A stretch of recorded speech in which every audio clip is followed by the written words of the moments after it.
Okay. 6 o'clock, we'll go ahead and call this meeting to order. This is the regular council meeting, Monday, August 12th, 2024. Can we get a roll call?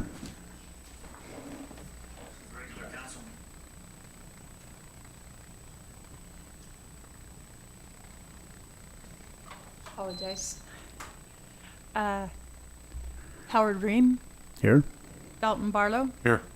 Alma Hammond, Here. Jerusha Darger, here. Tom Holm, Here. John Colley, Chatwin, Here. I like John Colley. John Chatwin, Nathan Burnham. Nathan?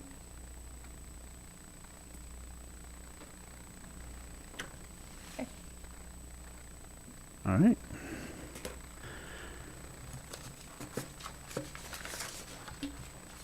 All right. And Jerusha, will you lead us in the Pledge of Allegiance?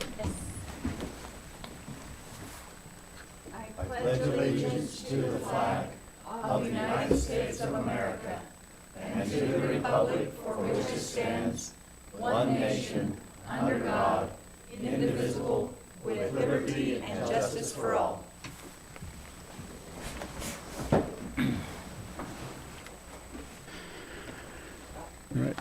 Item number 4 is the opportunity for any council member to declare any conflict of interest. Are there any conflicts of interest?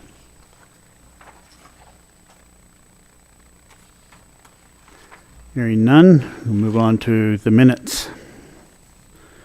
Has the council had an opportunity to review the minutes of our previous meetings? I have one correction. If on page 6 or 5 of the minutes, it should say Nathan Burnham instead of Fisher.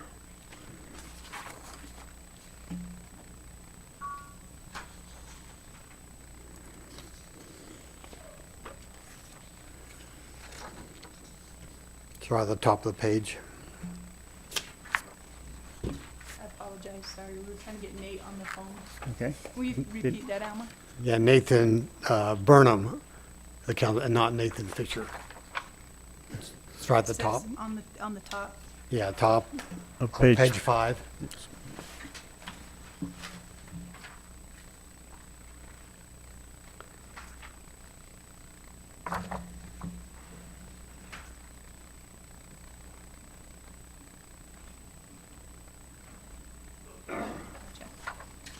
Thank you.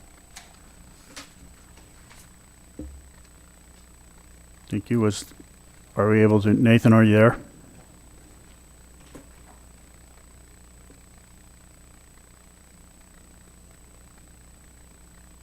Okay. With that, is there any other condition or corrections or additions on the minutes?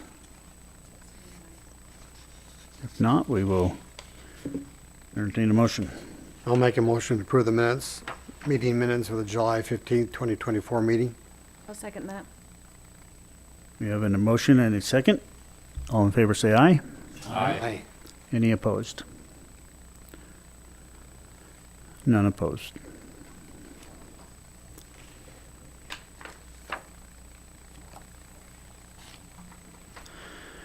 Okay, this is the portion of our meeting for public comment. Anyone from the public is invited to make a comment at this time. Please step up to the podium, state your name for the record.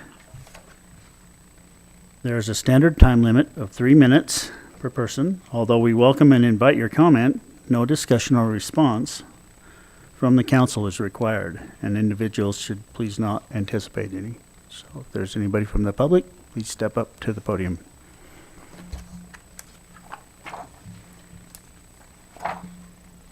Renee Pavlonis. I am just sort of reporting to you for FYI. I was hired over the weekend on Saturday or Friday by Turning Point Action. Turning Point Action, if you're not familiar with them, is a Christian conservative think tank that basically gets out the vote across the nation. And they have a large presence. They have their own PAC, and they have lobby influence in Washington, D.C. as well. They have been contacting precincts across Arizona that have more than 200 disengaged Republican voters. And our little town attracted enough attention where they started to recruit for somebody to chase the votes, which is me. Interestingly enough, our small town has over 1,100 disengaged Republican voters. So what that means to us is that we're extremely important to the state, especially in the Trump election. The story I'd like to tell you is super simple. Abe Hamada, who was running for Attorney General, conservative, had rural values at heart, and really wanted to bring justice back to the state. He ran as a Republican in the primary. He lost by 280 votes in 2022. We have over 1,100 disengaged Republican voters that could have put him in office. So it's really important to me, it's a passion for me to get people involved in our community. We had a 30% turnout rate in 2020 and 2022, which is sad because the people here are so passionate politically. I mean, as far as, being conservative, wanting, patriotic, love Trump, but then it doesn't turn out at the end where it needs to count. So I just wanted you to be aware. Turning Point calls me their community voting expert now. I went to two days of training. I have an app that tells me about everyone who's disengaged, inactive, or new. And I'm busy getting people involved that I know those people, because it's really weird for me to just walk up to some stranger's house and knock on their door and say, vote. So I'm really busy getting people involved that I know that know these people, so it's a soft touch so that they'll listen, and hopefully we'll get out a stronger vote this year. But if you want to be involved, just let me know. I think most of you have my contact information. Even if you just want to look at my list and say, oh, that's my brother-in-law, that's my sister, and have a personal conversation with them about voting. It's not a judgmental thing. The list I have is if somebody hadn't voted in 16 or 2020 or both. So, maybe someone couldn't make it because of a job, or maybe they just have been feeling hopeless, like their vote doesn't count. But from my story, that that your vote counts. And that's something we have to educate the community on. Our county recorder told us, Lydia Durst, she told us that when there's an election running, she watches Colorado City and Lake Havasu. And if Colorado City and Lake Havasu go for a candidate, they win.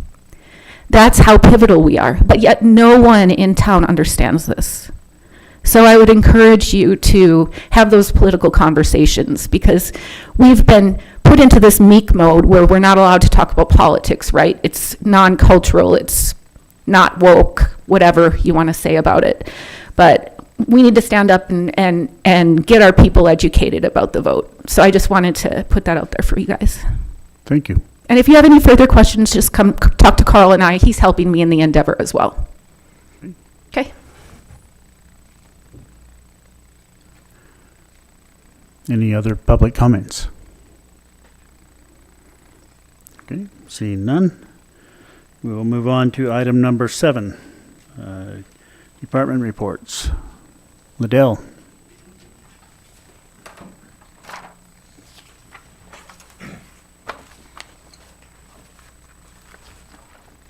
Okay, so I believe you have my report in your packet. We had, in July of this year, we had 577 operations.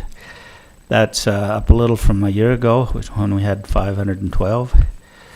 Jet A fuel sales is down a little bit, about half or two-thirds of what it normally is at 846 gallons. 1,304 gallons of avgas was sold, which is up a little. On the private hangars, I and Shem Johnson have, as I reported last time, we were negotiating for hangars, and we've now put our money where our mouth was and put 30% down on 280 by 80 foot hangars. He'll have one and I'll have one, and we've been talking to others, and a lot of people are expressing interest, but nobody else has really moved yet. The parallel taxiway to the west runway 11, should be proceeding here at the end of this month, or maybe in September. It's just the funds have been released. It's just a matter of doing the paperwork and getting it all sorted out. There's one problem. That's I always get this name wrong, but it's Mel Carter, isn't it, that got that? Yes. Clark. What's that? Is it Clark? Oh, Mel Clark. Yeah, that's what it is. For some reason I can't remember that, but so he's real busy, and that might delay the start of the project a little bit, but he was the low bidder, so. We had the airport capital improvement plan updated. Vance and I had a Zoom meeting with the consultants on July, there was our, the ADOT and FAA was in on the July 17th Zoom meeting, and then Vance and I met with Dane Hurst of Woolperts on the 29th, again a Zoom meeting, and made some minor changes, and that's now been submitted to FAA and ADOT. I think I reported last time about pavement maintenance program that was done on the main runway 1129, where crack sealing and chip seal, or not chip seal, but slurry coat, okay, and then painting. They came back and repainted that, let's see, I think it was 22nd and 23rd, and they're going to be doing a walkthrough inspection soon, I think before the end of this month is out. Okay, so we had a water leak in the terminal building. It's been repaired. Had a water heater that was leaking. Did some sheetrock damage, which I'm going to repair as soon as I get time. And the air conditioner quit working in the terminal building. We had Mojave Services come out and repair that, and it's now working great. We've been mowing grass and brush. West Wing Aviation continued to be really busy with maintenance.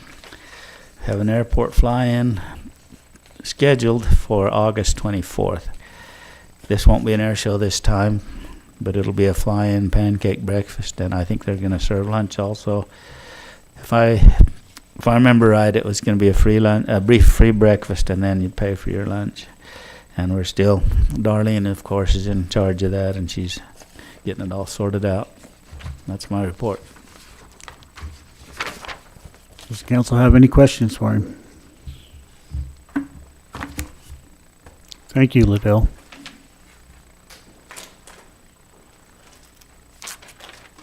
All right, Andrew.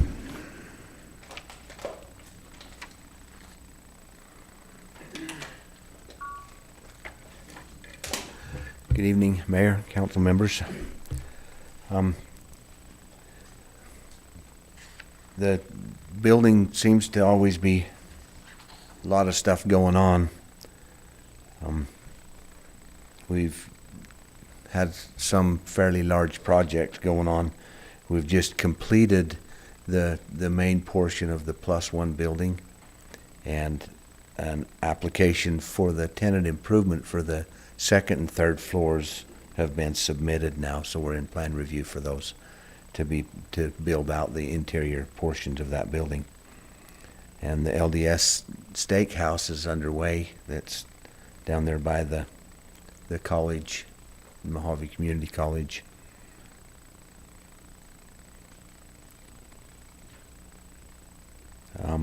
In the Alfredo's restaurant is, they're starting to do all the dirt work, getting ready for asphalt around there, so they can start looking to they haven't scheduled an opening date yet that I know of, but they're got the sheetrocking, painting, all that stuff's done inside, so they're just setting up equipment on the interior. On the grants, we still have not done the closeout on the Hilldale Street project. We're working on that right now.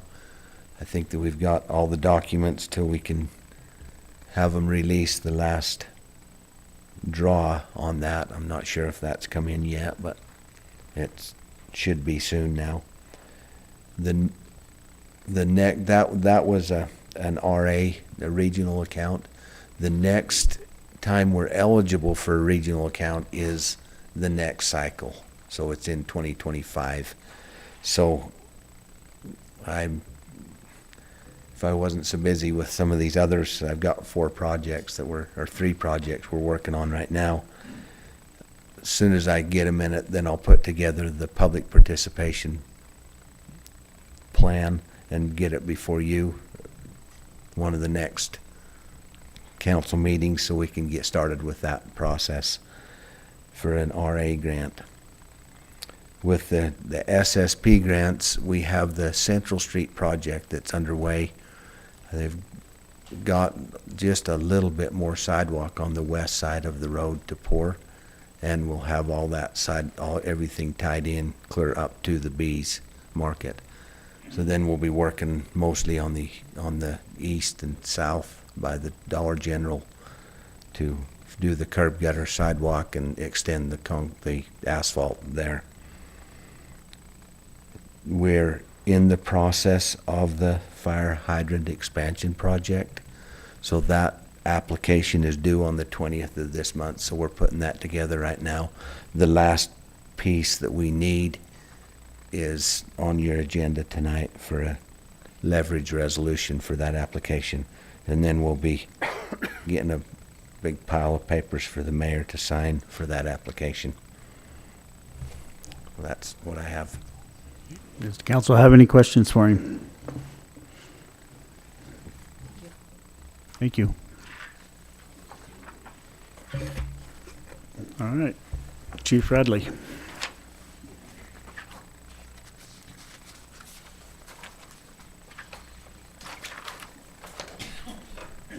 So hopefully you always like it when we come and say it's been a calm month, and we've kind of stayed a little bit status quo as far as cases and calls and things like that, which is okay. It's good not to have spikes or anything like that. We did see a bunch of DUI arrests this last month again. Those do tend to come and go. Climate does affect us a little bit on those things. Also included here, and I just wanted you to kind of have an idea of the fact that the canine program is one of the more expensive programs that we run in the police department. However, what we're starting to see is the training come back with Becca's fines. And so when you start talking about pounds of illicit drugs coming off the street, that's good numbers to have her involved in. And this was just giving an an idea of what one traffic stop can yield as far as illegal drugs. And even though these particular ones, some of the, these things might be legal in the state of Arizona, but where they're going to, they're not legal. And this is still illegal transportation, which is still a good thing to stop going on.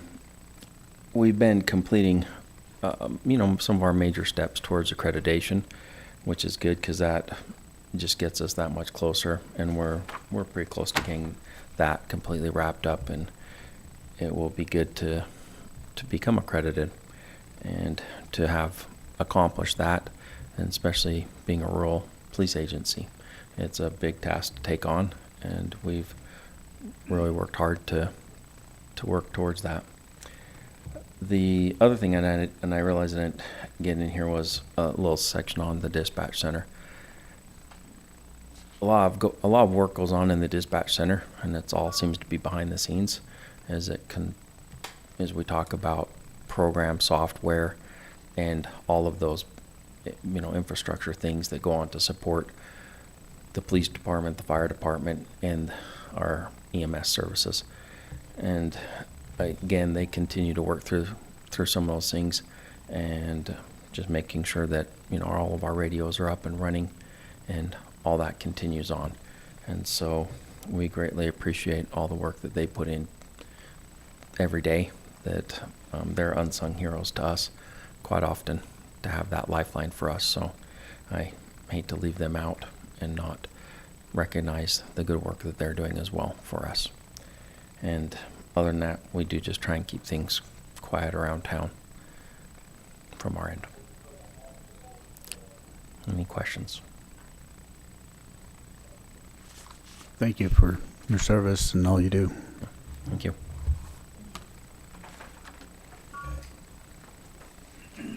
Okay. Public Works, John.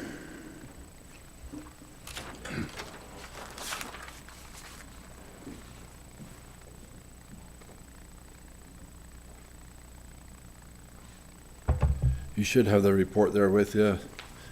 A couple of highlights. We did finally get some rain, so most of our roads handle it really well. We had to go down and fix a little bit of flooding at the end of Johnson where the mud built up and our drains and stuff, and so we're working on that to improve that. Most of the streets around town held it really well. We're quite pleased with what the work we've been doing shows in what's happening there. Can't see without my glasses.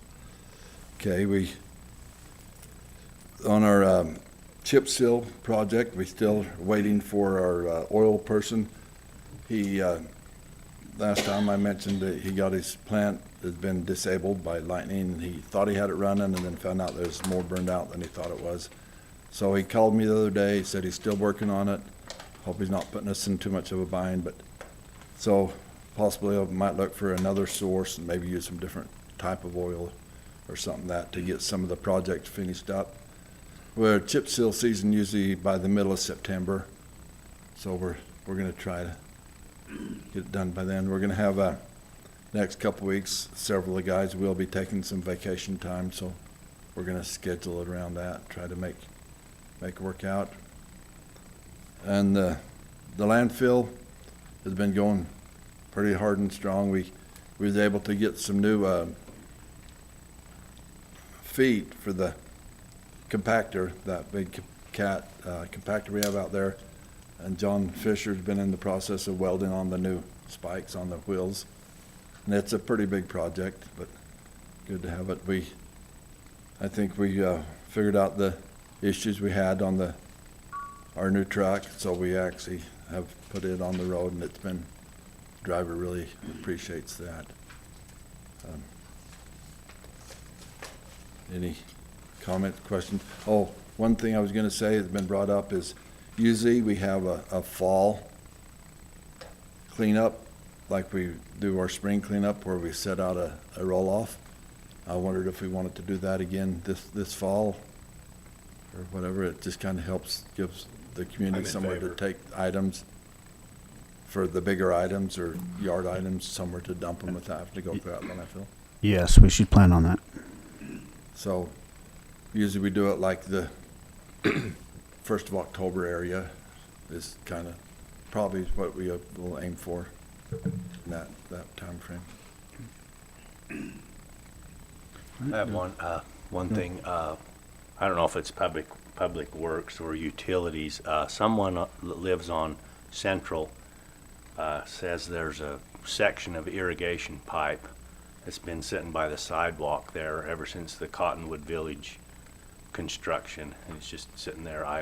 He sent me a picture. It's a pretty good length of maybe a 4 or 6 inch pipe or something. I'll drive by. I think I know what you're talking about. I think it was some that they left over, some of their drainage pipe. So, but I will. Does it belong to them or does it belong to us? I think it belongs to them, but I will look at it. And Okay. we'll see. Thank you for bringing that attention. So. Okay. Any other questions? Are you continuing to paint on the? Yes. Mojave looks good. Even today, the crew's been out all day, so we're planning this week to get as much painting as we can done. Yeah, the we spend crosswalks for the school last- would be good. Last week, we tried to get all the crosswalks. Yeah. Last week before school started, That's great. then they're trying to do all the center lines and stuff. We like to touch them up at least once a year, just kind of do a touch-up That on it. looks good. They're looking good. I have a question on the LDS church that they're building. Are we requiring them to do sidewalk and curb in front of that? Yes, Okay. yes, they will be doing that. And we have put in that grant application. I went to our TAC meeting the other day, and we talked about it, where it's still on the special, it's application for the special legislative funding. And so it's on the list of possible funding, but in order to put a 2-inch asphalt all the way down Redwood and Mojave to make that route a good route. But if it don't, we've got it on the tip so that within the next, probably even the 26th year, it might be able to qualify for some other funding through the WACOG. We'll keep pushing it, and maybe we'll get it some of these days. So. Okay, thank you. Thank All right. We're grateful to have you here, Jerry.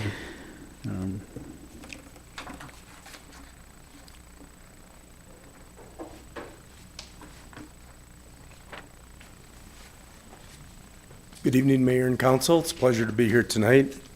Apologize, this came out a little bit late. Did everybody get a copy of our report? Okay, thank you. On the natural gas side, staff went out and did some safety inspections, and those included the public school buildings and the police station. Just a quick note on the gas usage report. There was a challenge with the reading equipment. Our reading equipment does part radio read and part manual input. And if you don't know exactly how to download everything into the billing system, it can be missed quite easily. And we're going through a transition with a new person that's doing the billing. And unfortunately, it was not caught until after the bills were sent out. So we're making that up. Nathan spent a lot of time recovering the reads that were missing and helping on the billing side. And we are going to be extra nice, let's say, for people that have questions about the bills if they're a little too high to pay all at once.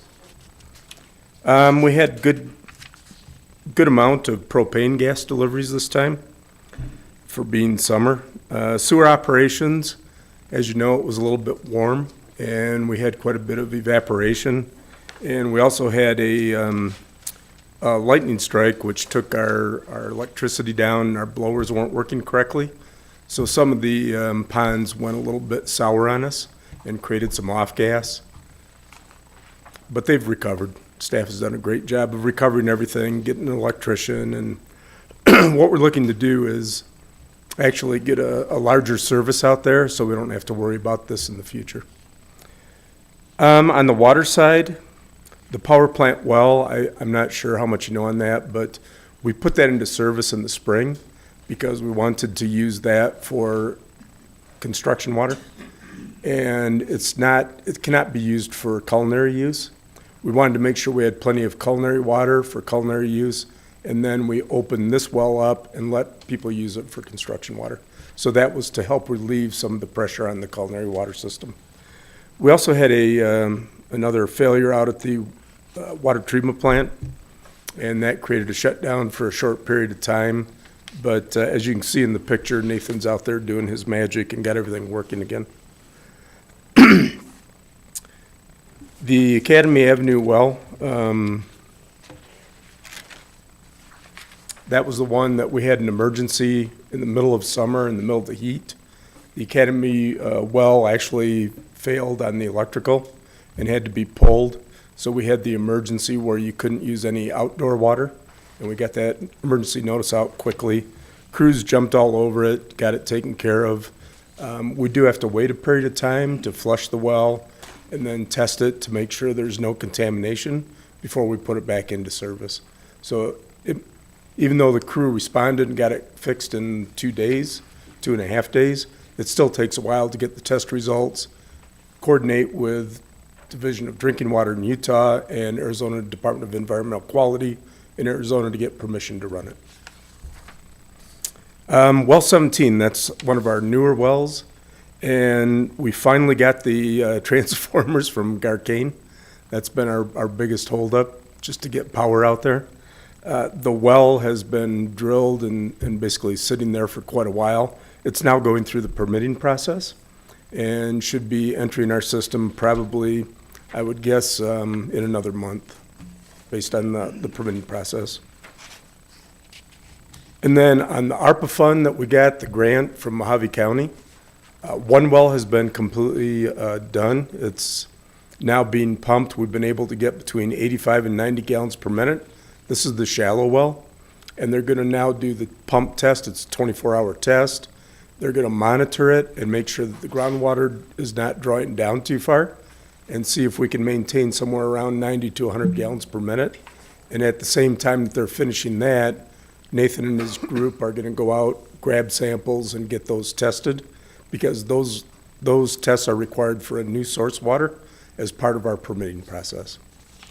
So overall, that one's looking good. The second one, we had a cave-in on the drilling equipment, and so they have to abandon that well. That's the one at the treatment plant. That's the deeper one. They have to backfill that, abandon the well, and then go over and drill a new well. So they're in the process of finishing up the permitting for that new well. On that same project, the raw water line is probably now, it's close to 90% complete. And it's just a matter of tying in a few points and getting that up and running. We'll be doing tie-ins as time allows, but that'll be in the future. This rain has helped us, so it's relieved some of the pressure on the wells and the system, but we want to make sure we have little or no impact when we do the tie-over from the old main to the new main. And this is the raw water line that brings the water from the wells to the water treatment plant. Let's see. Oh, we've started negotiations or discussions with Centennial Park. They're doing about 100 to 135 new houses out there, new lots. And they reached out to us and asked if they could talk to us about expansion of the wastewater system and what it would cost as far as transporting their wastewater into the cities. And what we're going to do is a study. They're going to pay for everything as far as the cost of the study, whatever needs to happen. Take a look at, do we need to have a new lift station? Can we retrofit our current lift station? Do we have to do anything with the force main that brings the wastewater from the lift station into town? So all those things are being looked at, and then they will pay their share, which is all of it.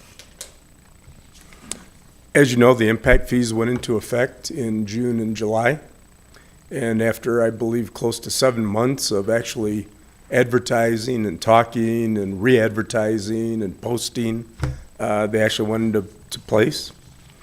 And then the new water rate increase was passed by both councils. That will take effect in September. The first billing period in September will actually be the August use, so you really won't see the new rates until the October bill, because it'll be for the water that was actually used in September. We didn't want to hit people with a higher amount that happens typically in July or August, and that's why it was pushed out, so they would start their first new bill under a lower amount of water usage. Then we also have the PFAS, otherwise known as the forever chemical. That's the one that's used for Teflon, it's used for non-stick, it's used for water repellents. It's in the ground basically all over the United States, probably all over the world. We have 4 wells that tested positive for the PFAS, and what the EPA requirement is, we cannot use that water with other water and blend it down. What we have to do is we have to treat each individual well. Fortunately for us, EPA has agreed to come forward and actually pay for the treatment for our 4 wells. So they're going to fund 100% of the treatment that's needed, and it won't cost us a dime, except we'll have to operate it forever. How do you treat it? Pardon me? How do you treat? I do not know. At this point, they're going through 3 or 4 different types of treatment. So what we're doing is we're taking a look with EPA on what type of treatments work best and which have the longer life.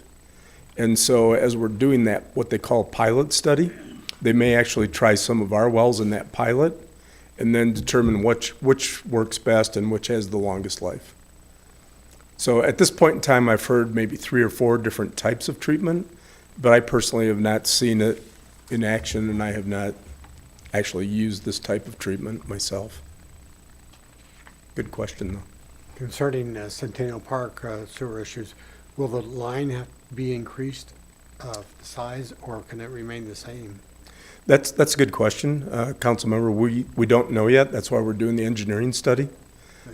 We need to find out what their flows are going to be, and their engineer is just now working on this whole subdivision layout that they're adding to the Centennial Park. So we need to know the size of lots. Is it just residential? Is it a mixed use? Is it commercial? Until we know all that information, it's hard to calculate, so I really don't know at this time. Okay, thanks. I'm kind of curious about the manhole lining project. How's that coming along? It seems to be quite a critical need. Yes, that's a good question, Councilmember. We have, I believe, 2. How many manholes have been lined? 2 so far, yes. So we've had 2 that have been lined so far, and we're going out for bid on the rest of them. Actually, the specifications have been written. It's just a matter of going out and actually getting the work bid and completed. The other issue, I think we're really fortunate to have you on our team to help us get this DEQ approval going on. But can you give the council a little bit of an update on this DEQ approval and what the challenges we have there, and what's it going to take to mitigate that? Yeah, we've got some challenges over the years. Unfortunately, there have been some things like we're going through with the well that we're talking about. Academy Well is a prime example. It was not fully permitted, and what we're doing now is making up for that. And we're working very closely with both ADEQ and with DDW, Division of Drinking Water in Utah, to make sure that we can get this taken care of quickly. Well, as quickly as the state works. But, we're trying to get it done quickly and at a reasonable cost. And the biggest challenge we have is all the stuff that hasn't been permitted in the past has to be brought up, not brought up to current code. It just needs to be brought up to the design and the permits. You get the permits, and then you're basically retroactive to use that existing infrastructure. So we're working with them being ADEQ, to make sure that all of our infrastructure meets all the requirements. We will have to hire an engineer and get somebody out there to take a look at the entire system and come up with the plans and some kind of condition assessment, if you will. Probably have a TV camera run into the sewers, make sure everything's good there, alignment, and then the same thing with the water main. It wouldn't be a TV camera, but maybe some potholing, where they just go down with a small hole that comes from our sewer excavator. You just drop it down, find out what the main is, if it's plastic, if it's ductile iron, whatever it is. You verify what it is, possible age, and then you put in for the permits. ADEQ reviews it. If they have any questions, you respond. And, of course, the engineer has to draw everything up for the permit. And then when it's done, then we get the permit to go ahead and use the system.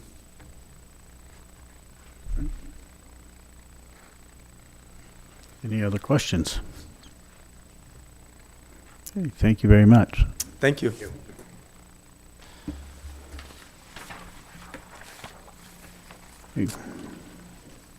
Manager Vance. Okay, my report's on page 20 in your packet. I did attend the GFOAZ summer conference this last week. That's the government finance world.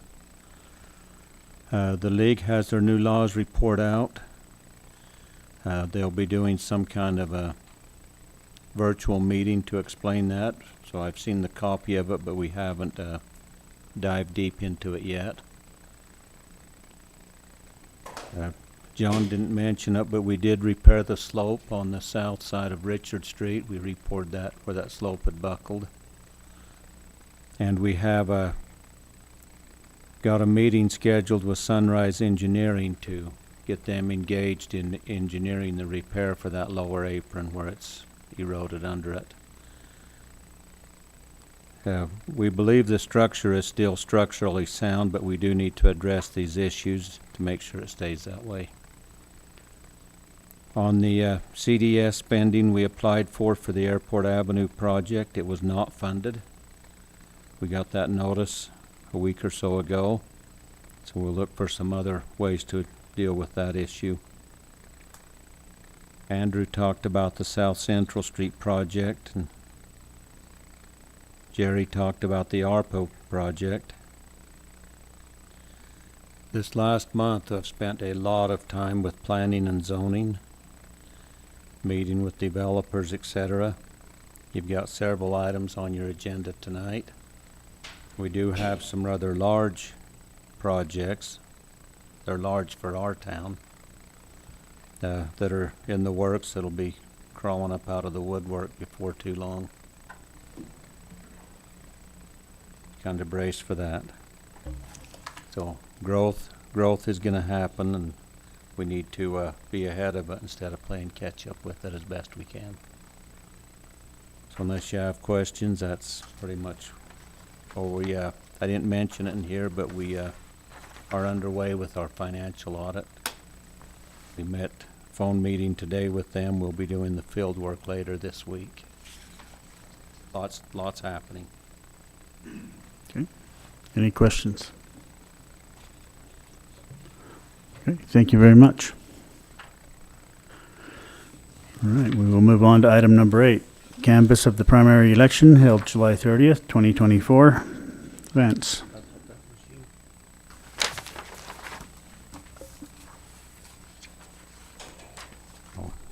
I thought Shirley was going to do this.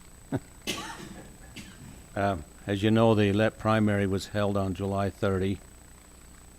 In your packet, you've got the results, the vote counts.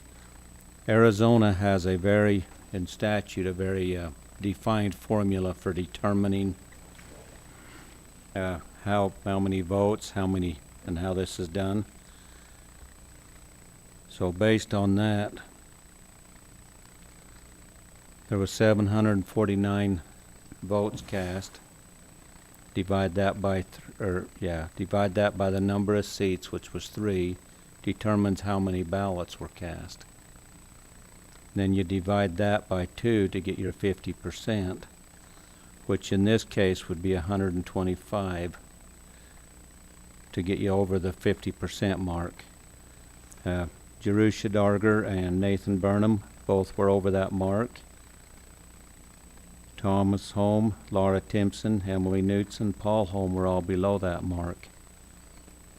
So the two highest, because only one seat will go to the general. So that means Thomas Holm and Laura Timpson will go to the general election.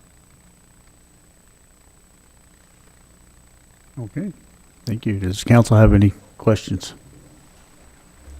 Yeah, I was just curious. We got a letter through the GOP stating something different, but I just wondered, was that taken into account, like, say, even the votes that were denied? Okay. The only reason why I was curious was they'd send out the one saying other numbers, and I said, hey, somebody should post it right. Yeah, these numbers we've got, 5:30. Yeah. The county, actually sent us a letter saying this is for your canvassing, or an email, and this is all the information off that. Okay, perfect. So I think this is the most accurate, and it was just last week, right And- before. Right, and also municipal nonpartisan, there's a whole section in Title 16 that deals specifically with that, and it doesn't necessarily follow partisan Oh, rules. okay, perfect. Any other questions? Okay. So with that, we will entertain a motion. I'll make the motion to accept the resolution number 2024-26 regarding the election, certified by the county, I suppose. I'll second Okay, we have a motion and a second. All in favor, say aye. it. Aye. Any opposed? Motion carries. Item number 9. Consider zoning map amendment, Wildflower subdivision parcels 404-53-247 from R18, single-family residential, to R2, small lot residential, and 404-53-248 from R18, single-family residential, to R2, small lot residential. Vance. Okay, this is an area that was acted upon a couple of years ago.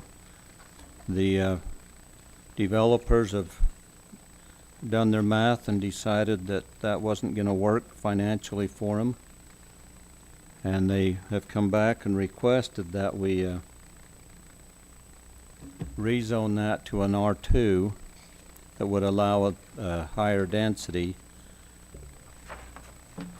There's a concept on page 34 in your packet. This was discussed at the Planning Commission and was recommended for approval for the rezone. If it's rezoned, then they will work up a preliminary plat that will accommodate some variations that we had before. And I believe Mr. Timpson is here to speak to this item. If you have any questions, he's the engineer that's working with the developer. Does the higher density, how close is that on code? You want to step up to the mic? Rezone it to R2, it meets code real nice. So, yeah, it would be a series of single-family detached and then a series of single-family attached.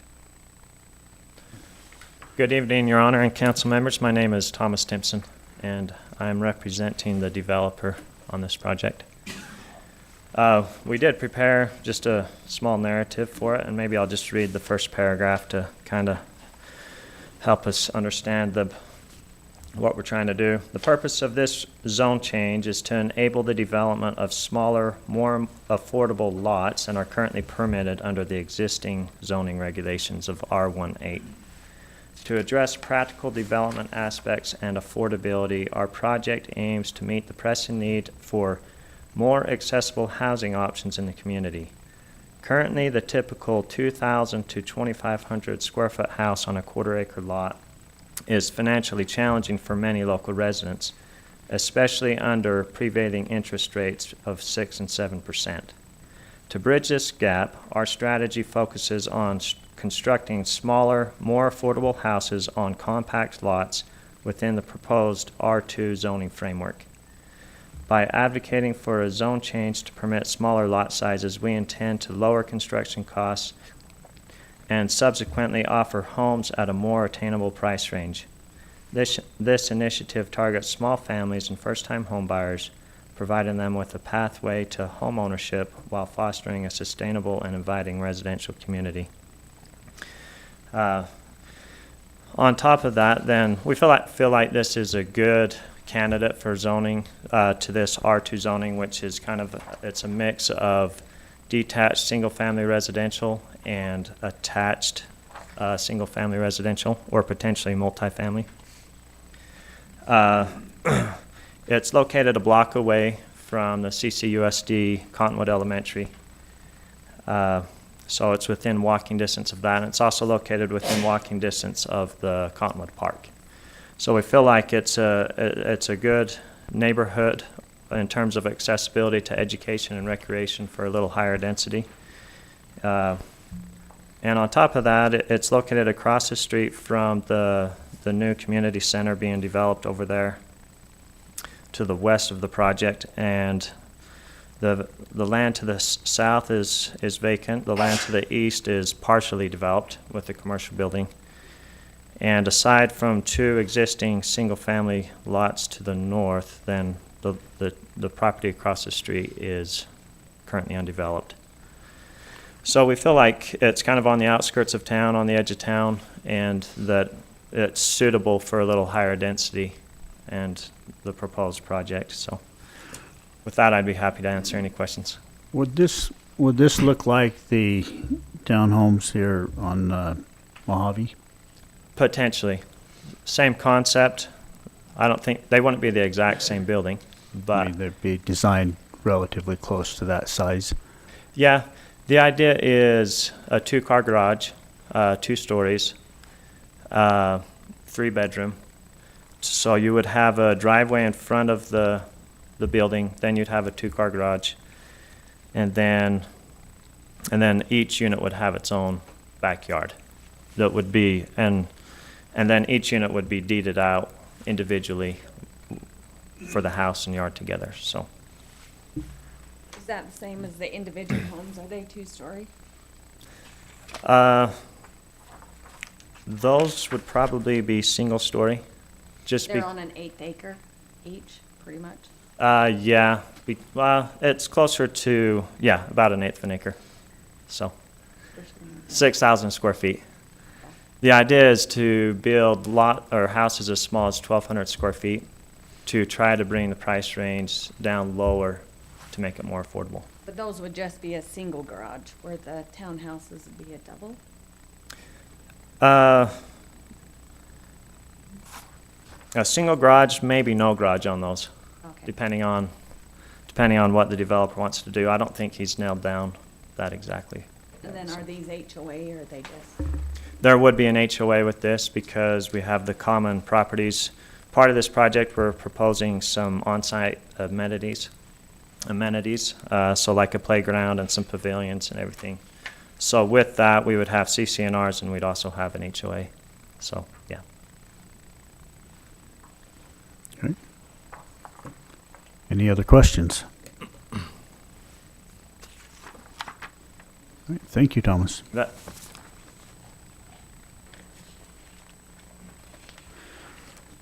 All right, the council has no other questions. We'll consider a motion. I'll make a motion to adopt ordinance 2024-15, rezoning parcels 404-53-247 and 404-53248 from R1-8 single-family residential to R-2 small lot residential. I'll second that. We have a motion and a second. All in favor, say aye. Aye. Any opposed? None opposed. Motion carries. All right. Consider resolution, item number 10. Consider resolution declaring ordinance number 2024-16 and ordinance adopting amendments to the town code, Title 15, Chapter 152, zoning code to conditionally permit multifamily use in certain single-family residential zones as a public record.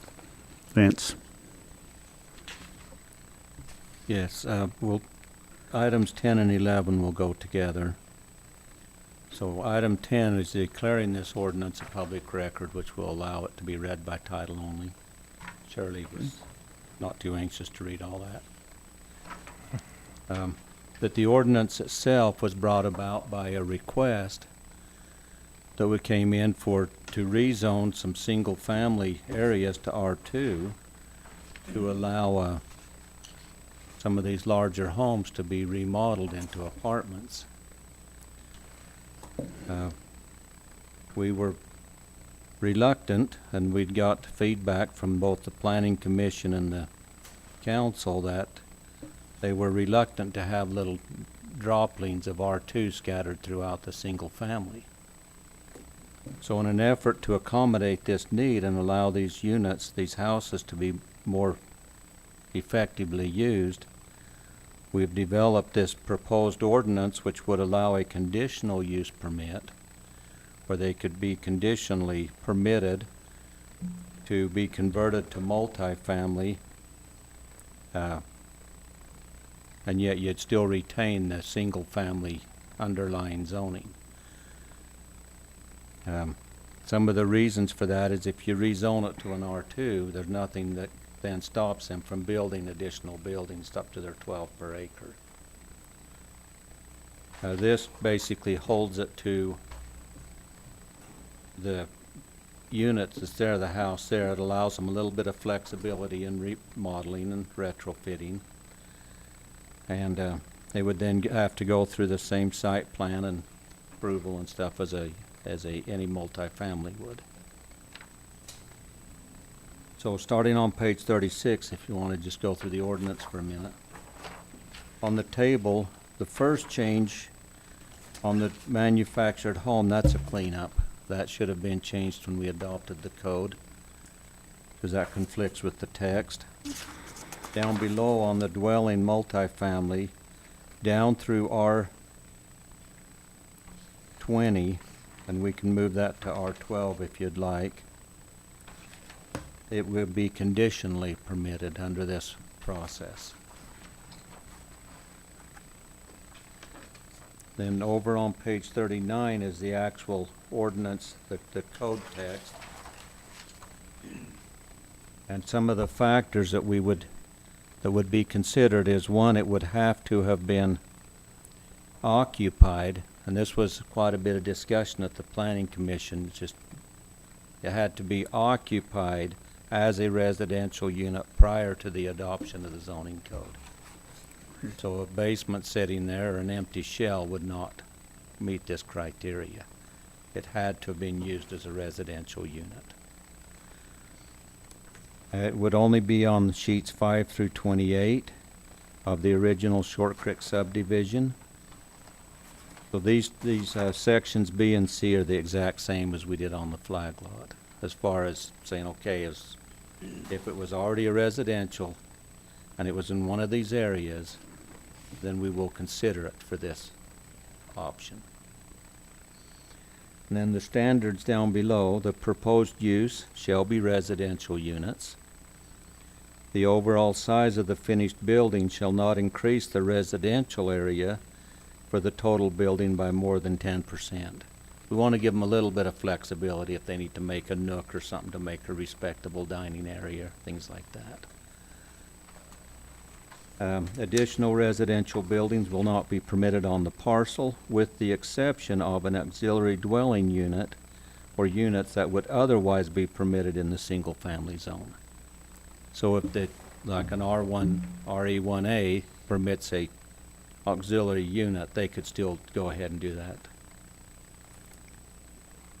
A site plan meeting the development standards of the town will have to be completed and approved prior to the issuance of a building or remodel permit.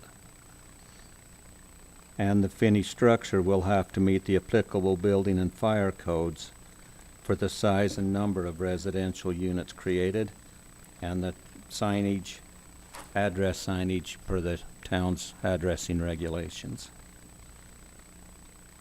So that's what we're proposing. Okay, thank you. What would be the benefit for not including R112?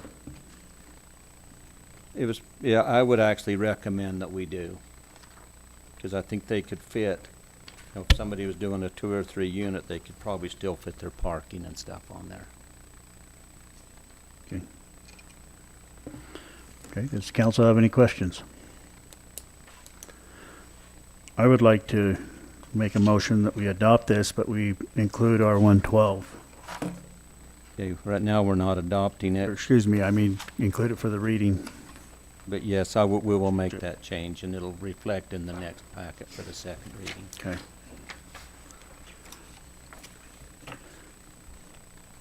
Need a second? I would make a motion that we adopt Resolution 2024-25, declaring ordinance 2024-16, adopting amendments to the town code as a public record. I'll second it. Okay, all in favor, say aye. Aye. We have a motion and a second. Any opposed? None opposed. All right, item number 11. First reading by title only, ordinance number 2024-16, an ordinance adopting amendments to the town code, Title 15, Chapter 152, zoning code to conditionally permit multifamily use in certain single-family residential zone. And this is for the reading for title only. With that, I would make a motion that we adopt it to read it title only. I'll second that. We have a motion and a second. All in favor, say aye. Aye. Any opposed? None opposed. Motion carries. Would the town clerk please read it? Ordinance number 2045-16, an ordinance of the mayor and the council of the town of Colorado City, Arizona, adopting amendments to the town code, Title 15, Chapter 152, zoning code.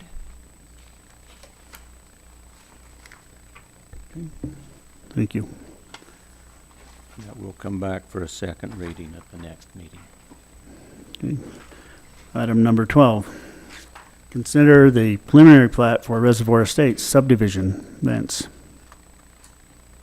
Okay, this is a small R2 subdivision along the south side of Carling Street, west of Mojave.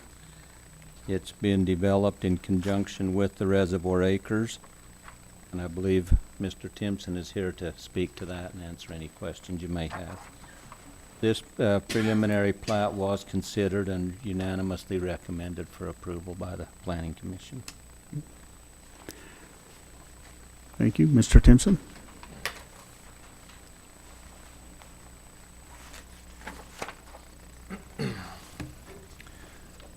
So with this subdivision then, we are planning to go on the west side of Carling Street, which is across the street from the current subdivision that we're working on up there, Reservoir Acres.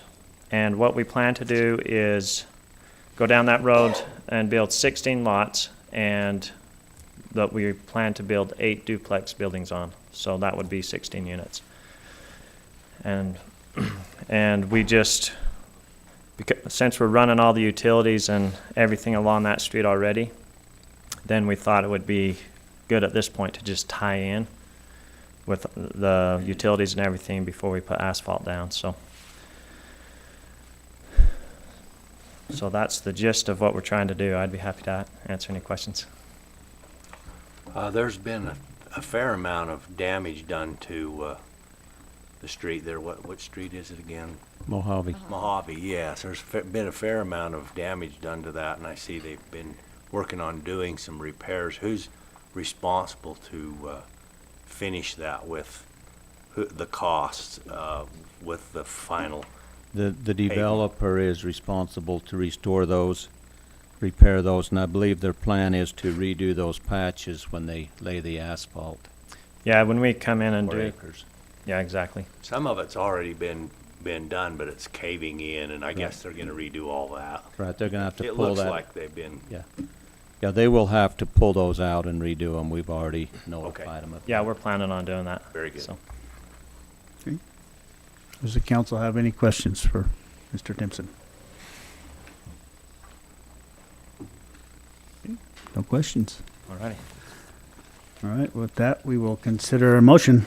I'll make a motion that we accept that as presented. I'll second that. We have a motion and a second. All in favor, say aye. Aye. Aye. Any opposed? None opposed. The motion carries. Item number 13, consider the preliminary plat for Pioneer Village subdivision. Vince. Okay, this is a small four-lot subdivision located on Pioneer Street and Warren Avenue. This particular one came about, this is one of the reasons we adjusted the R18 so that it would accommodate this kind of a development versus an R2. And I believe Mr. Timpson is here to speak to this one also. But there are a couple of modifications from standards that the developer is requesting that the staff is good with.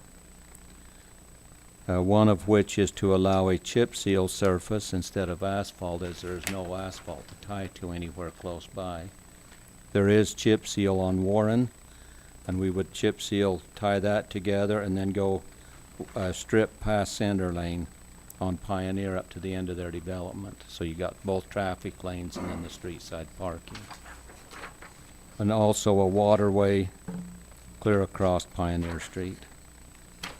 So those are the two main items that we are asking. And we would negotiate with the developer the values and make sure we're getting fair value.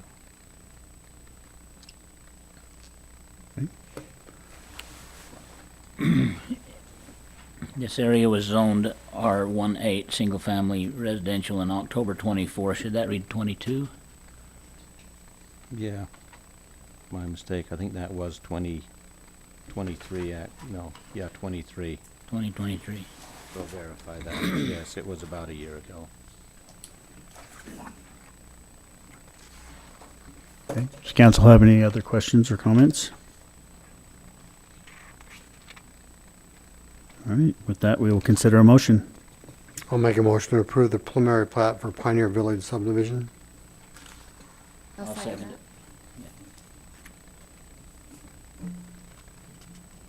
Okay, we have a motion and a second by Tom. All in favor, say aye. Aye. Any opposed? Motion passes. Item number 14, consider resolution authorizing leverage funds for the fire hydrant CDBG State Special Project Grant Application. Andrew.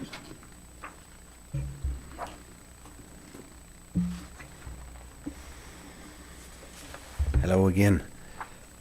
With the SSP grants, they're very highly competitive.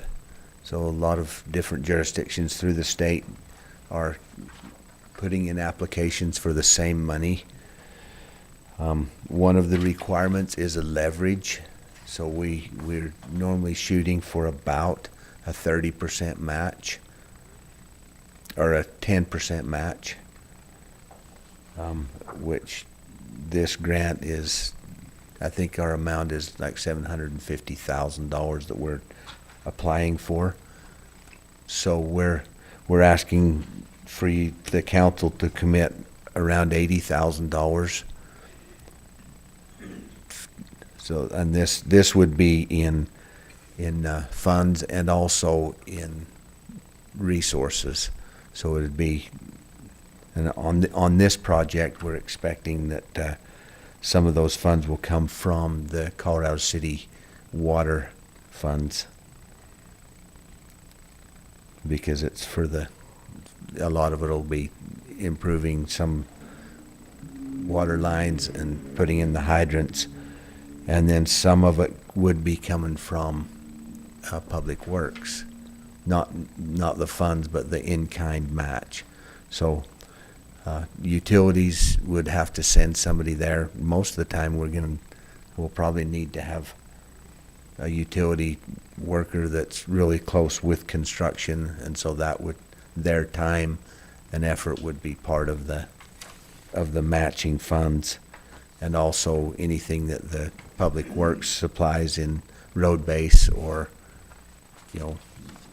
anything that they do would be also used for matching funds. So if you look at the preliminary cost estimate at the very bottom of it, you can see that there's about 26,000 of actual funds that we expect we would be, and then the 54,000 would be the in-kind match. Of course, those numbers will vary based on how the bids come in, whether they're higher or lower, and if we have to adjust the scope of the project, or that if we have to cut it back a little bit because of too high prices or whatever, some of that will affect the matching funds also. All right.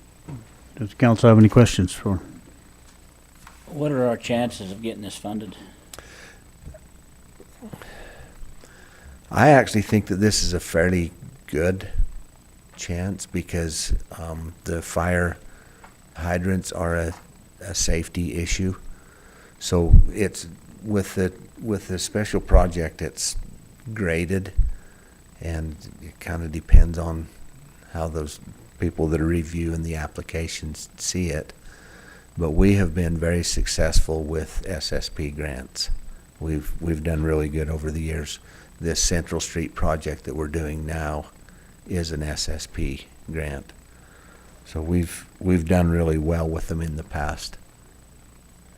Of course, we haven't got every application that we've tried for, but most of the time we just go after the same one the next time, and after 2 or 3 times, and we end up getting it. So we've done really well with them. Council have any other questions? Great, thank you. Thank you.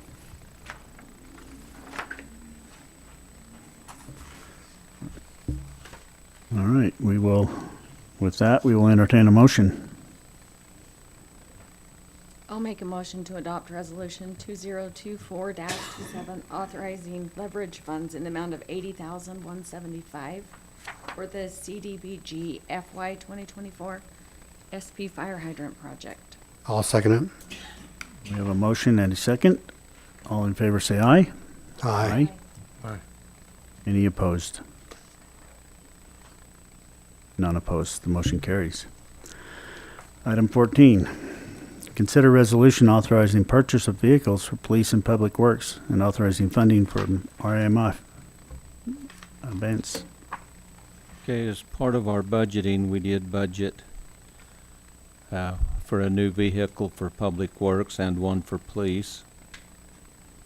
We've been getting pricing on those, and they're not cheap. So what we're asking for is permission to go ahead and purchase 2 vehicles and pay for that purchase and upfit using the risk management fund on a 3-year payback like we've done before. So as near as we can tell, I think the $180,000 is going to be more than enough. I just want to make sure we're covering. The upfit of the police vehicles is always a little bit of an unknown because many times we can reuse a lot of the equipment. We'll decommission one of the older ones, but there's always a few items we have to add new. And if we have to buy a new radio, that price just went ape stupid. So we want to give ourselves enough room to be able to buy these, upfit them for their expected use, and then we will pay it back over a 3-year term like we've done before. What do you do with the old ones? The old vehicles, the old police vehicles, we decommission them and either auction them or reassign them to another use. And I'm encouraging us to auction off a few more in the herd a little bit. But we have learned over the years that if we're not bringing in a new vehicle every so often and rotating out the old ones, it catches up to us and it gets really expensive to play catch up. Okay. Council have any questions? Okay, we will entertain a motion. If not, I'll make a motion to adopt resolution 2024 authorizing a loan from the risk management fund to the general fund in an amount not to exceed $180,000 for the purchase of town vehicles. I'll second it. we have a motion and a second. All in favor say aye. Aye. Any opposed? None opposed. Motion carries. Item 16, executive session. Okay, we have we'll go ahead and we'll close this council meeting, we'll go into an executive session You need a upstairs. motion. Oh, we need a motion to go into an executive session. I'll make a motion that we go in the executive session. I'll second it.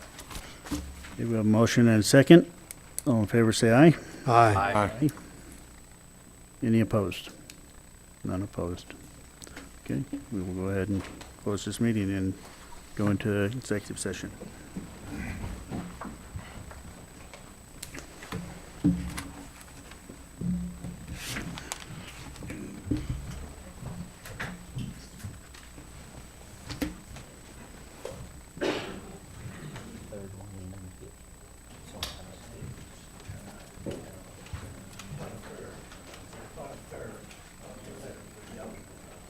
I have 1,100 plus votes out there that they're not consistently voting. No, the general election. That was on the presidential one too? The last presidential election, we had 500 and some odd votes. I'm here, when I know that in my list, I already have over 500. And that's the ones that haven't voted well in the past, not the ones that vote all the time.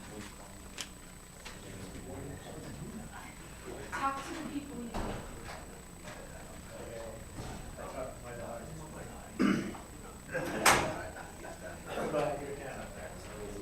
Yeah, it makes a difference. It does.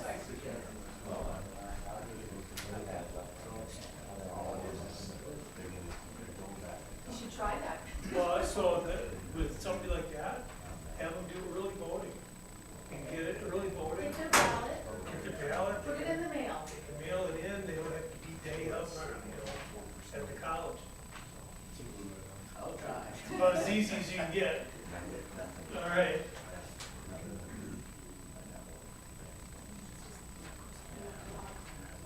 That's the problem.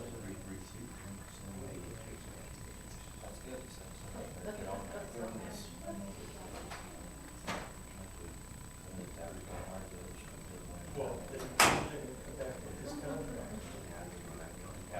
He puts a ceiling on us, you know. I don't know. We have, I have no. What was the big list? Dalton and- Yeah. Oh, yes, that's two we were gonna pick. So it was just a hidden item. I don't No. Maybe we should leave the town.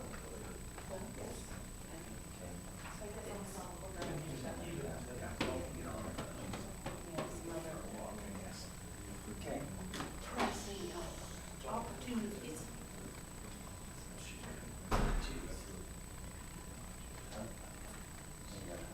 No.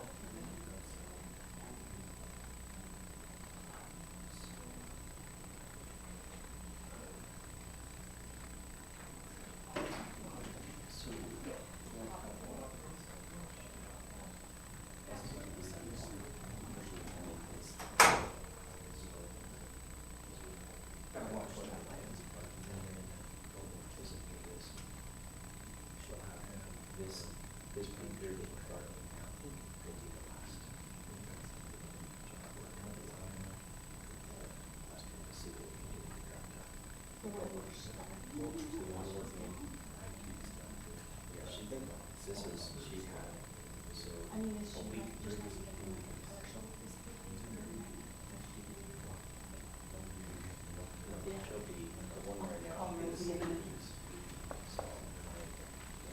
Colleen, you want me to get some signatures for you? No.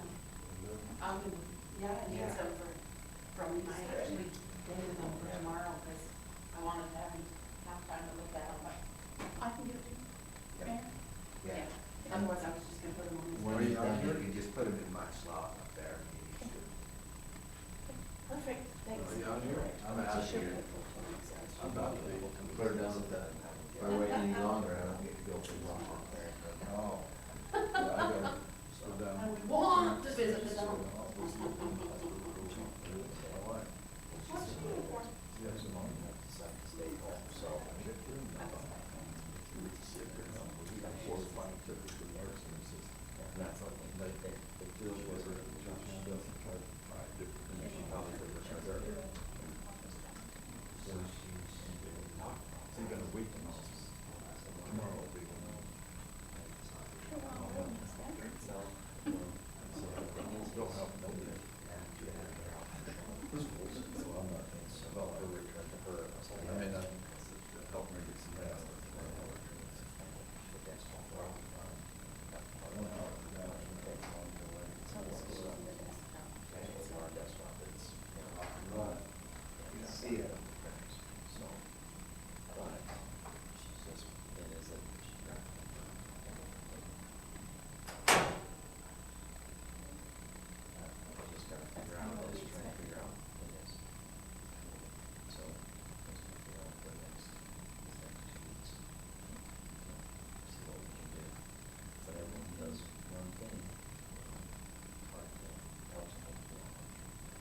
she's gonna make it to this pay grade.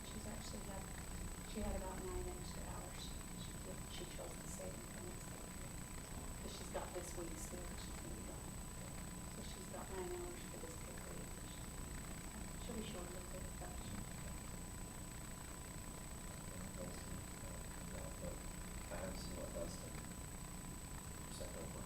I haven't seen it either.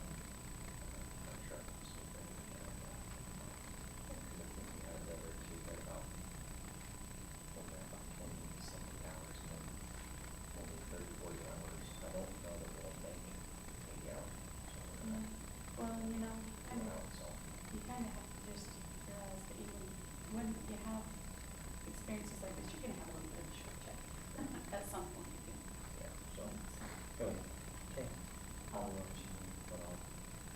Remember, it's more plan and stuff too.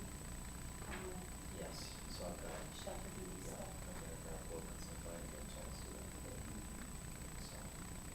I just know that when I get training Sarah, and she's going to be asking those questions. She's real sharp and she catches things like that real quick. So she'll be calling me and saying, what is this? A confirmation? But, yeah, some communication, explanation. So,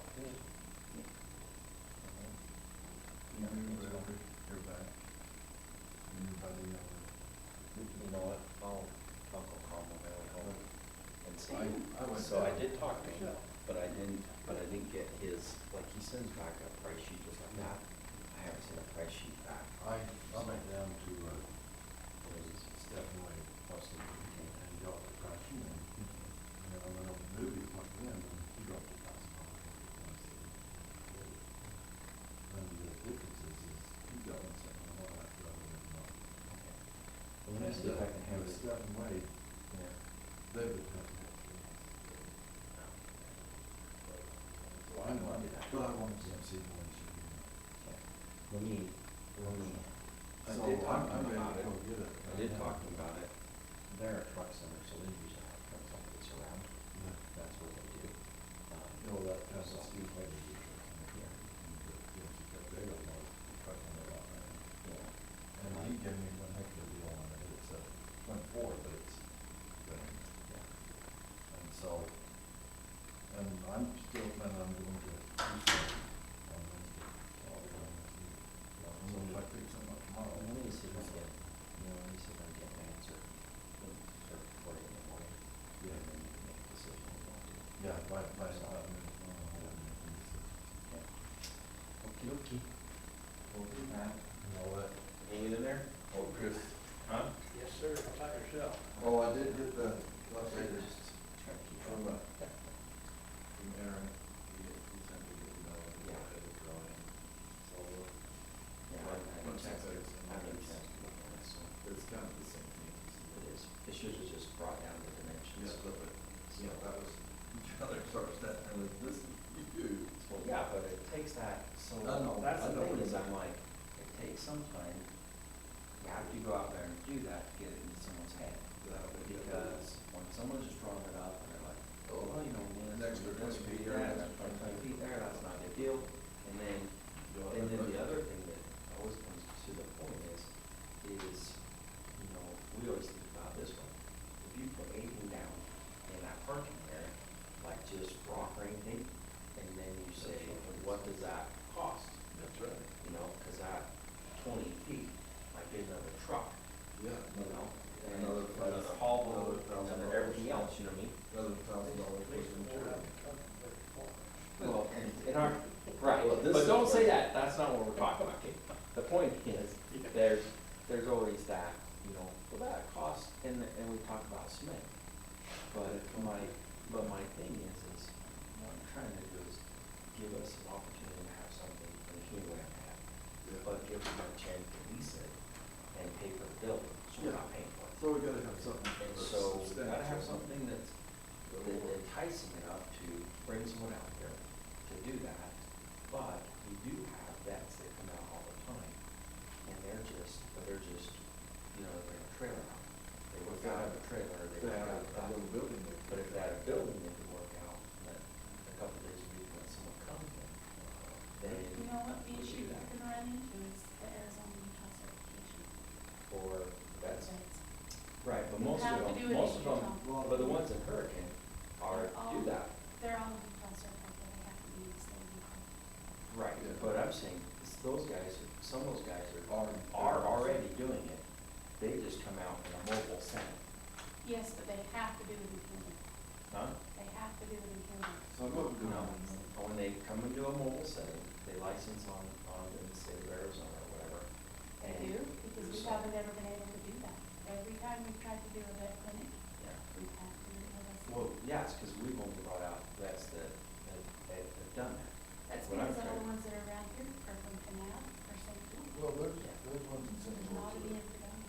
Right, and that's the point, is I'm trying to give them a place to Get them a come, place where they can come and have do it, have a, place. have a location to Give them do an it incentive in to get Arizona, certified. and bring their license, do whatever they need to, that's on them, you know, and let them do it. If they had a place where they. But if that okay, place- have somewhere where Just they go work. have somebody go get a license. and Yeah. it's in. Mm-hmm. Right, exactly. Give them incentive. But it gives them an incentive to have a base to work out of. Yeah. And then the other big thing is there's people that just donate crazy money to shelters. If they believe a actual physical structure that is well taken care of will do it. And so what I want to do is I want to open up the first part where we support Pat, and then we put that out, say this is what we want to do with the ability to expand into this. And then if we can entice someone to come out and do that, then we'll say, we'll put the pad in, we'll build a building, we'll have that square footage, and build out the inside. And then Leasing build it the from dog us, park you know what I somewhere. mean? For this price, and essentially, then you Then pay go for the build a building dog park somewhere. with a lease over Yeah, the dog park. 5 years, or We're talking 10 the years, dog park and over there, make it worthwhile for them to come out. you know where Larkin Park is? On this side, And like, then Between Larkin Park and the crib. But on the one end, That's, we haven't dropped that idea yet. full break room, it'd be really nice. It's and a bathroom, and a shower, Sure. and it for You know, guys it's who are amazing, working out there. there's a dog park up in, So that you can have a space to come in, your own door. I don't know if it's actually in Enid, but I think it is in Enid City. Your own Dog door. park. Yep, you don't have to run But past so it, there, but there's you not have, a tree. like, we No, just they never don't did do it. this, it's just a. Dirt fields and a racetrack and, Yeah, it's all over the dog. and a fence around it. It's so Primitive. primitive, but people go there. Oh, yeah, some of the dogs. Shut down, let 'em go. Well, then, The bathroom, for the shower, and, It's I think pretty, there's a it's dog pretty park barren. somewhere in New York, it's, It's not, I think it's up on 2300. It's so, out there. so for us, it takes care of several city issues. And it gives us some It's out by their sewer have plant, stuff, and up north of Cedar. oh, I don't know. It's clear up north I of know the Mid-Valley. cedar plant's north, but I don't know where it's at. It's north of Mid-Valley, it's on 2300. Okay, I know where that is. Mid-Valley. Well, Go all the way up. I've been back.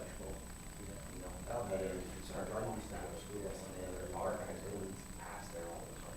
One of the dogs, Big animals are really, Yeah. gonna create. yeah, that, he was like one of the furthest ones out, and he was on it. Well, So it's like, he was barely on my. It seems like. these houses right on Mid-Valley, dog show. I've been a while. Right on Mid-Valley, but it's set to the back of the rock. You know, do what we want, what we can. Very nice, I don't remember which one it was. Basically. Where we come down Mid-Valley and turn to go. So we've got some information that line. Good one, both So sides. that will put down cement, a lot of this. High school. Drop the We'll kids start off. to say, well, we want Went to down, and they'll come back, and the kid that dropped off with the diesel stick, semi But trailer. at the same time, Oh, about half the then lawn, I'll put out, you know, weeds. half the lawn up there, that's the one. I'll Come on, there's some moving those. control the It was fun here. blah, blah, blah. Everybody yelled. But then I want to get. It was nice, but good. This is back in the eighties. Whoever did that, at that time, probably in their like fifties, sixties. I got my truck. They're probably like good. They probably, I mean, crazy stuff, because Yeah, I remember they are out there. With all the kids on the But bus. all the other things are our services up here. And so That's we why, are when I went to school, I said, remote, you know. that's down there in that center. Are there people that would want to go and We get a don't put dogs in license? the shelter. Have you had anybody that's interested in doing that? Yes, we do. Actually, we have like a couple of them that way, that have an interest in doing it, but they have the same issues that what you're talking about. They have no place to do it. There's no place that has any square footage to do it, and they don't wanna come out here and like have to build the full building themselves, but when. They don't wanna go to the expense of getting the licensing and then not being able to find something. Yeah, and so, but if we put it in conjunction with what we're doing, and yeah, that, all these things together, you know what I mean? Then it just makes it a lot, yeah, it makes it more realistic, because then we can do, like, for all the stuff that we do, everything we ship away, like, all of the stuff that, like, we let them strangle our dog, but then we give it to CANAP, we give it to these animal rescues, and they take their vet, gives them the shots, they turn around and sell the dog for $500-600. But can we can't sell the dog for that much. They can. Yeah, we can. Yeah, we We can could. sell the dog. Yes, we could. If somebody uses it. Yes, we could, as long if as they we do. relinquish it. What? If they Yeah, if they relinquish it, we can sell it. Instead, we just give it away. We just give it, but the thing is, we have no way to do adoptions. We have no way to bring a vet to do it. But if we had a vet next door, they could just take care of our dogs and charge us those fees. We just, the fee goes to the person buying the dog anyway. And then we.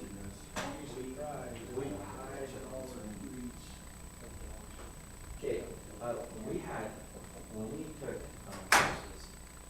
healers, they had red healers and blue healers. You know, those dogs are selling for up to $2,000 a dog.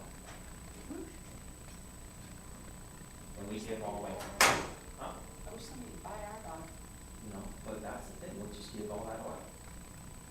Because we have no way, we have absolutely no way to manage it. But all these other cities, like, you know, Washington, the county, and St. George, right, they sell their dogs. That's why they can pay for their buildings too. Because they Well, adopt them. probably People sell come their and dogs, adopt them. probably would cover the salaries And and that's what wages they of do. somebody taking care of it. But they, not only do they cover salaries, they cover their salaries, their new trucks, their, whole building, and everything with it. Just with selling them. Yeah, just with adoptions, Well, people actually pay to register them. and they pay them, and they put dogs too. But the thing is we just, the reason we don't, is we just don't have the, facilities, one, don't have the ability to do those things. And otherwise, we'd have to run all these dogs down to, or out to CANAP to get their vet stuff taken care of before we do it. But those are things that, yeah, we won't into. But you, unfortunately, it's like, you have to have some facilities to do that. And right now, our facilities will never qualify for us to do that. We could never get our facilities where we're at to have them say, don't we qualify you to do those things. Where do you put these things? Pressure guard on the very end, stop that. You know where the rock, out on, Juniper and, you know where the utilities buildings are, right? Utility shop, then you have the whole crushing plant. Oh, behind it. crusher. The crusher, all the way on the south end of the corner, Southwest there. southwest end. Yes. So, and that allows us to drive a lot more law enforcement traffic down there, so we stop having gas theft and stuff in the yard. Well, besides the fact that keep the dogs out of the And then John Todd gets his space back up here that he wants, because he wants it, it's bad, so he wants to take us out. And that gives him another interest onto a different road too. It's already there. Which he doesn't have. So you can he gets those things back, gets the dogs out of town, and out to an industrial area where they're not gonna harass anybody. It allows us to hold water and electrical down, and we have a donation to pay for the slab to do this work. That's just 5 minutes. Huh? 5 minutes. So that's what Do that? we're trying, that's what we're talking about, is we're talking about building a middle building, and then a building, middle building that would house us next to it. Something that would house, like a bed. And then on the other end, we're gonna put a room and space in for public works to have a lunchroom with a kitchenette and a bathroom and shower in there. So what we get out of it from the city is we get a place for public works to take a break out there and not have to drive into town to go to the bathroom or be behind the rock pile, right? And then, we can, finally get electrical and water out there to do the bathroom. And then lease a space for that. Yes. It has water, but it's only the one right by the one gate. It's not. It's just one tap. It's just one tap. Yeah, just one hydrant. So that allows to bring some water down and, but the big thing is that it gives them a place to have a break room too. And it turns into a multi-use for us. And then my hope is that we lease it, let's say we only lease it for $1,500 a month. Okay, that's super affordable for a bed, because of what they charge. But and we put that in a steel building, they'll pay for our building, they'll pay for the whole building within a few years. And then after that, that passive income for the city to take. Is there any way you could get that out? So can't get grant for this because it is a profitable, it will be, it can turn a profit for the city. So you're not gonna do that. However, we can get people to donate. People donate to these things like crazy. It's crazy. People donate. And they will donate hundreds of thousands of dollars. If you're building something that's worthwhile.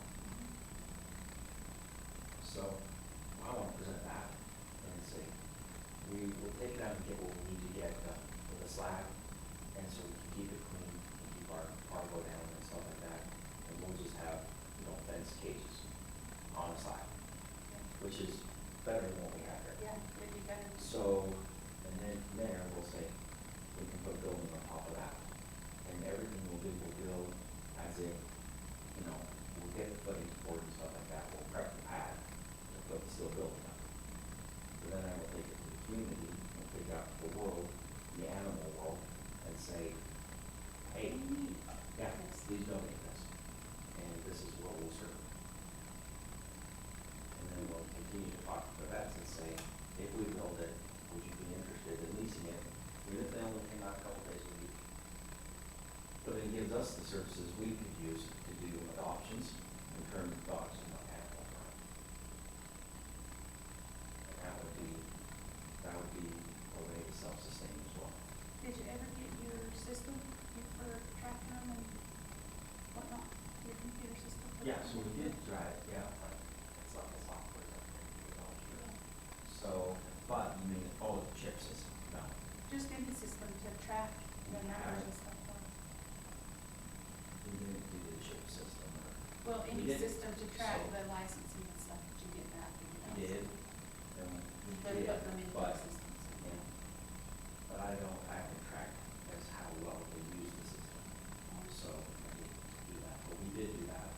But it was, that software system is the technology or the thing that I got Aaron to do is because that actually has a system to push out like social media stuff to people. And you can use it for, but that would be a huge advantage to us in the future because we can bring a dog in and if we have a way to get it taken care of veterinary and I can get checked, then we could put up and say, we have this one, we expect it will come up for adoption and and after that clears it medically, then we can send it out. And we can say these are anticipated shots and pet bills that are hospital come with it. Because we can just turn that straight over to them to pay as the adoption. So, but we do have to have something that we can argue that it'd be reasonable to our guys to take care of the dogs. And we are, and I don't believe in killing animals, once we have it, once we have to, once we don't have a choice, you know what I mean? But the rest of it, we'll work through. You guys cleared the room out for us. We are. Run everybody off. There you are. Yeah.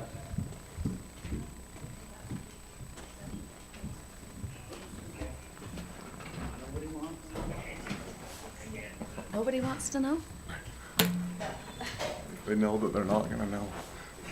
They'll find out soon enough.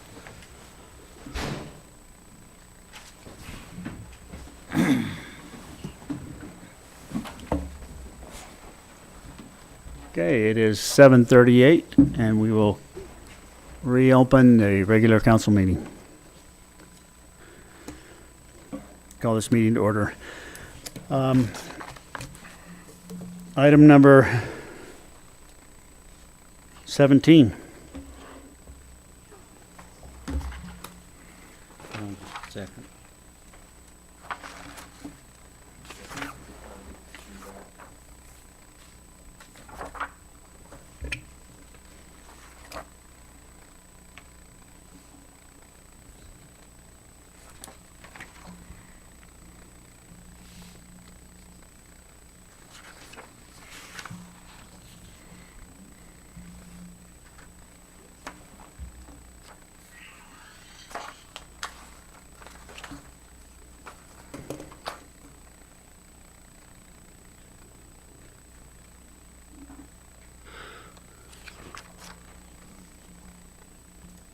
Sorry, we're learning a new system.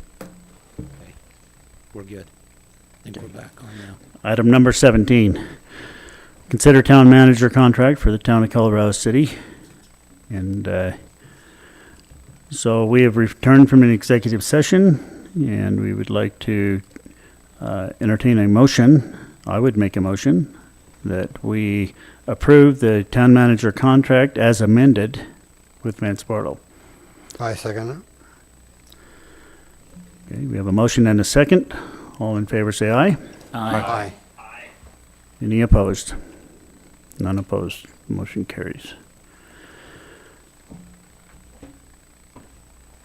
Okay, item 18, budget report and order to pay due claims.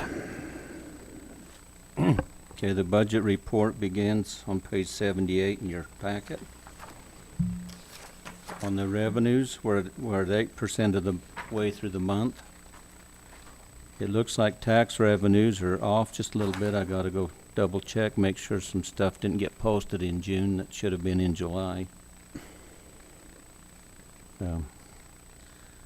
Urban revenue sharing, right on target. Our IGAs are on target. Overall, our general fund revenue is showing at about 5.5%. It's not uncommon for the first month or two to be quite volatile on how things coming in. On the expenditures, on the admin budget, we're at 10%. We expected that as we paid the vehicle leases, and also a lot of the annual fees and dues and stuff all come due in July.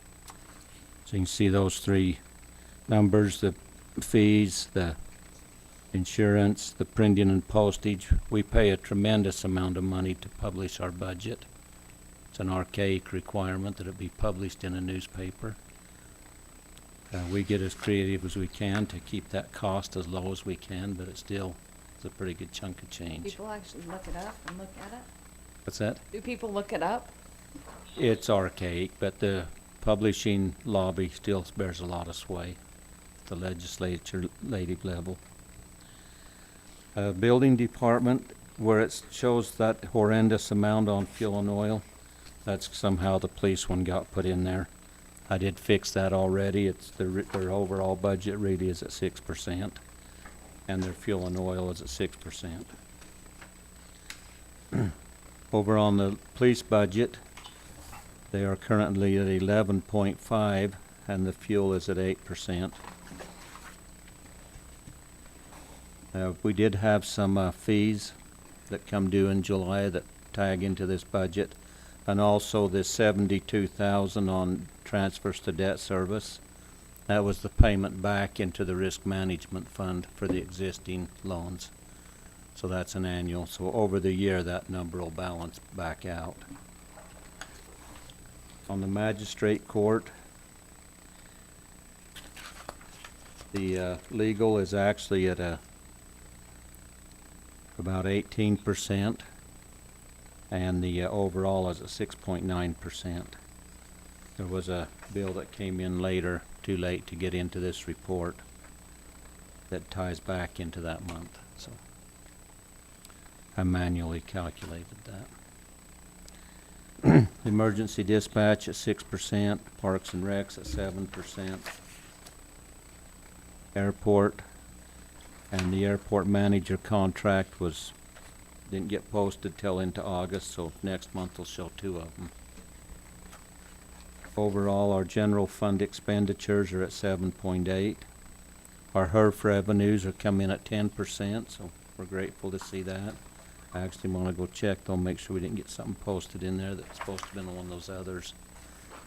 We miss Sarah. She's been out, and so I've been trying to do all this stuff that I used to do that she did, and I forgot how. But we're grateful for her. And the HERF expenditures are at 14% once again. The transfers to debt service is the payment back into risk management fund, as well as the annual payment on the one semi. So that'll balance out through the year also. So unless you have some questions, that's where the general fund budget sits. Council, have any questions? No? Okay, for the payment approval report, I'm going to skip over the ones that we go over every time, just for the sake of sanity, and just highlight on some of them that are unusual. So about halfway down that first page, you have one for $6,886. That is a statute-required contribution that the fire department is required to do. And then right below that, there's a payment for $27,609. That's a quarterly payment for AMRB. Down towards the bottom of that same page, you have $4,050. It says it's for advertisement for Uzona Chambers. It's a 2-year DMO expenditures on that, so it's a little different. And then the very bottom, 4,316 is the double D.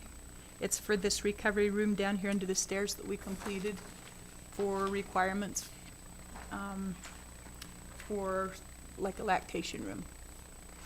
And then over on the third page up at the top, you just have your regular legal, which is just for our prosecution of $7,366.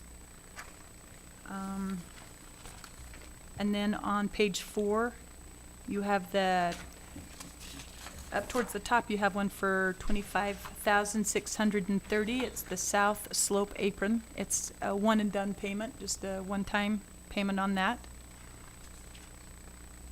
And then down at the very bottom on page 5, you have 4 different payments to Jones and DeMille, and that's just for your ARPA. So it's the grant. And on the very last page, we have the South Central Street up at the top for $9,683. And then midway is just your Western equipment. What that is the annual payment for the semi. It's there's 3 payments on that. This is 2 of 3, so there's going to be one more. Is there any other questions you have? Is that for the Peterbilt? The 31,000 is for the semi, the Kenworth that pulls the side dumpers. Hey Shirley, I had a question, if you can hear me. Yes, I can. My question was, the very first one you talked about, the fire department payment, is that something we're making for the fire department, that the fire department should be taking care of? You want me to answer that? Yes, please. Okay, Shirley misspoke. It's for the Municipal Firefighters Cancer Fund. It's a statutory requirement that all cities pay into that fund, whether they have a fire department or not. Oh. So, what they did was took the fund, the fee we used to pay to the Department of Revenue to do what they were required to do anyway, and just shifted it over to this other thing. Right, okay. All right. Any council have any other questions or comments about the budget report? Okay, with that, we will entertain a motion. I'll make a motion to pay the due claims as they become due. I'll second that. We have a motion and a second. All in favor, say aye. Aye. Any opposed? None opposed. All right. Item number 19, this is the time for any council member to bring up other items for awareness. The council will not be able to take action on these items brought up at this time. The council can direct staff to do additional research on matters or schedule them for actions on future agendas. Does the council have any comments at this time? I have something. I got to watch, I have been privileged to watch Tom's crew over there on Richard Street do that job, and the workers, they're really good people. They've been kind and considerate. They didn't destroy our flowers. They were really good. I went out and visited with them a time or two. But the thing that I've got thinking about is that created a beautiful bike lane. And I wondered if what the thoughts is or what the legality is. Wouldn't that be kind of a cool area to have a permanent bike lane? Is there any thought on that? The road has plenty of width for safety. I've been quite impressed. Really grateful for wide streets, and that Richard Street is a good, nice example of where it might be a good idea to have a bike lane on that west side. We're gonna have to stripe it anyway, and the cost would basically be nothing. And the thing of it is, economically, biking is bringing big dollars into our area. It's just barely starting in Colorado City, Hilldale, Centennial Park. But a few years ago, Dr. Bennett up at the clinic advanced the idea of having a community bike team, and Utah, through the high schools, sponsors that, and there's a lot of effort that goes into it. It's big. And he said a community that hosts a bike race, it's really common to have it bring in $1 million in revenue for one event. And we don't have the facilities to handle that, but we have the ability to put bike tracks in out on BLM property, different things. It's a big deal. I thought Dr. Bennett was crazy when he said $1 million. I thought, and then we went to the first event up in Cedar City, and that whole town fills up with bikers. You know, and these are good kids. These are good. You can't be on dope. You can't be drunk and do these biking things. These are good kids, high school kids, and the younger kids participate. And they've invited us, because we're a border community, we get to be part of that, be part of Utah's team. So it covers Hilldale, Colorado City, and Centennial Park. And it is just starting, and it's a big deal. So if we could become a bicycle-friendly community and put in a couple of lanes like on Richard Street, it would really be a big 10-4. Would we? So is that an ask to have the staff do some additional Yes. research? Yes, I was gonna say, we can research out what those standards are and how they would fit in, because there are some APWA standards and stuff for how to do that. Okay. All right. Yes, we do have many roads that are very conducive to that. Yeah. I think that's a good idea. Okay. But Any we other? get that maybe on some kind of a future thing. We'll put some staff work onto it and bring a report back. Very Might good. be a couple months, but we'll get it. I don't know if there's any interest in this particular thing that happened this last week, but when we did the pressure test on that raw water line, we had a leak. And we come to find out that it was a faulty valve that we had gotten from Kennedy through Schultz's, and we took video when we actually discovered the leak and found out that it was a faulty valve. We took video of that and we presented it to Schultz's, who presented it to Kennedy, and they were paying us to repair that valve. And once that was repaired, our pressure test didn't lose any pressure at all in a 4-hour period. So it easily passed the pressure test. So I was glad to see that Schultz's and Kennedy were willing to pay our cost to do that. But anyway, it passed with flying colors once we repaired that faulty valve. Very good. Any other comments? Have we looked into the lights on Central at all? In the busyness of everything? We really haven't put a lot of effort into that yet, but we will. We haven't forgot. Okay, just keeping the pressure. Keep reminding us. Okay. When I see the missionaries picking up garbage on the highway, I sure appreciate it. Yeah, we like to do it. We certainly do. Keep it clean. Thank you for that. I agree. We do it on Everett Road too, most of the time. So, but we really like to do it. Thank you for that. Okay, any other comments? One thing I was gonna ask about is, we've got a lot of streetlights around town that the bulbs are out in, or else, I don't know if they're broken or what the deal is, but you drive through town, there's not very many streetlights anymore that are on at night. I know we have some in place, I'm just wondering if we have the ability to go through and check some of those and replace some bulbs, if that's what it is.